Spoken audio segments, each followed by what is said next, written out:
Former and current military members joined together recently in fellowship to celebrate the past and present at the annual 45th Infantry Divisions reunion. The event was designed to allow old friends to remember the good days and to make new memories with new friends.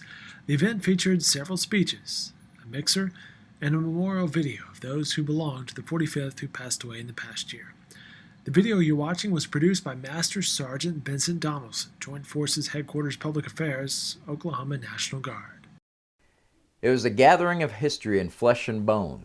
World War II, Korea. Some had served through Vietnam.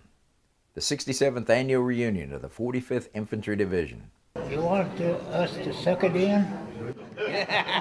Suck it in, John. Can't do that. He said, "You remember stopping that convoy and getting the driver out of the truck and chewing him out and telling him he was going to stand by the side of the road until the whole division came by if he didn't straighten up?" I said, "Yeah, I remember that." He said, "Well, that was me."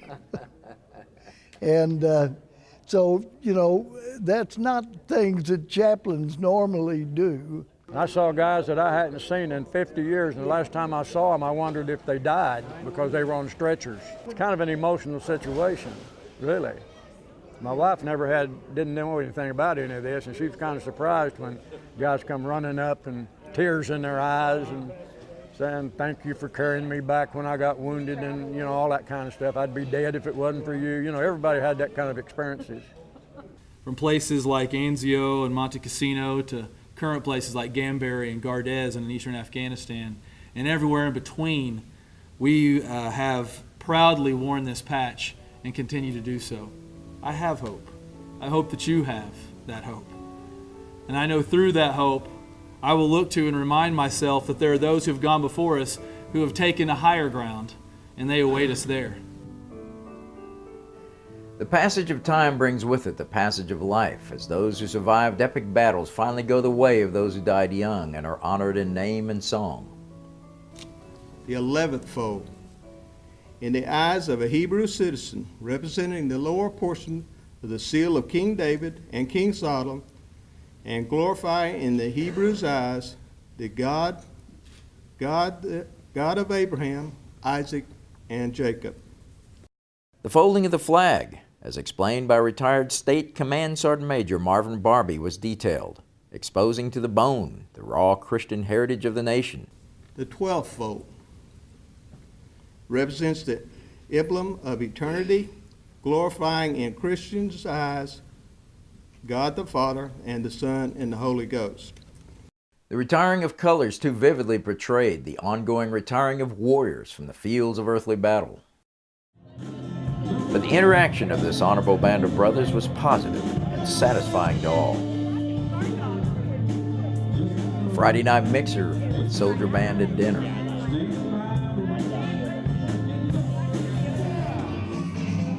There was entertainment for the Southern Belles and their soldier men. And the ongoing stories of adventures of youth, life and death struggles, and honor won at the price of blood. I was wounded on Anzio in that'd be 44. Recovered, rejoined my outfit, went across France, got to the German border, and got caught. 4 invasions: Sicily, Salerno, Anzio, and southern France. One of my adventures was in the Ardennes, the breakthrough immediately after the Battle of the Bulge.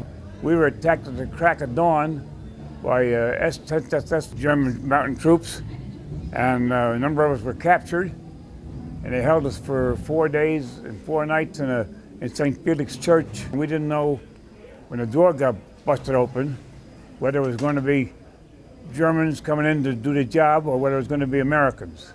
A football team made up of soldiers mobilized for the Korean War that defeated college teams across the nation and into Japan before breaking up into their units to enter the combat of Korea, was reunited, sharing pictures with their coach. And General Stern called me and he wanted to have a football team. He liked football, but also to train the players to be leaders. Later they sent us to Japan. We were undefeated, we were unscored on, which is unusual. And I went up on the front lines the day after Christmas, so I didn't get to play in a bowl game. We hope that some of the newer veterans, the ones that served in Desert Storm and also in Iraq and in Afghanistan, will start attending this event. It's a great event. It's a time to enjoy each other, tell war stories, and do all those things that soldiers like to do. I think it's the heart. They had unbelievable heart. These men, there was no circumstance that was too difficult. There was no conditions that were too overwhelming. They accepted missions and accomplished missions that other organizations would have failed. And it was because they had the heart of the warrior. I think it was in part based on the fact that we're mostly country people and not to mention our Native American ties. It was a perfect blend of both economic and cultural circumstances that led to this organization being as great as it is. A single red rose in the vase signifies the blood that many have shed and sacrificed to ensure freedoms of our beloved nation. At the end of it all, it's a toast to the fallen, as those still standing take hope and a faith, expressed in the ceremony of the empty chair, that all will be reunited with fellow warriors and friends in a world beyond where there are battles no more. On the plate to remind us of their bitter fate.